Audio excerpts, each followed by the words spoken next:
Phone tapping వ్యవహారానికి సంబంధించిన కేసులో నిందితుడిగా ఉన్న శ్రవణ్ రావును సిట్ అధికారులు మరోసారి విచారించనున్నారు. ఫోన్ ట్యాపింగ్ కేసులో A6 నిందితుడిగా శ్రవణ్ రావుపై కేసు నమోదైంది. ఇవాళ విచారణకు హాజరు కావాలని మరోసారి నోటీసులు అందజేశారు. గత విచారణలో సిట్ అధికారులకు శ్రవణ్ రావు ఏమాత్రం సహకరించలేదని తెలుస్తోంది. అయితే ఈ విషయం కోర్టు దృష్టికి తీసుకువెళ్లేందుకు అధికారులు అనుమతులు తీసుకున్నారు.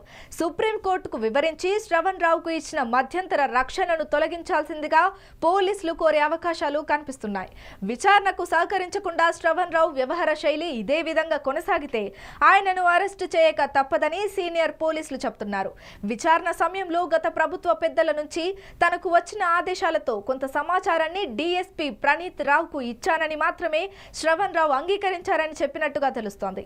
ఎవరి ఆదేశాల మేరకు ఫోన్ ట్యాపింగ్ పాల్పడ్డారని, కేసు నమోదు అవగానే ఎందుకు దేశం విడిచి పారిపోయారు అనే ప్రశ్నలకు సరైన సమాధానాలు ఇవ్వలేదని అధికారులు చెప్తున్నారు.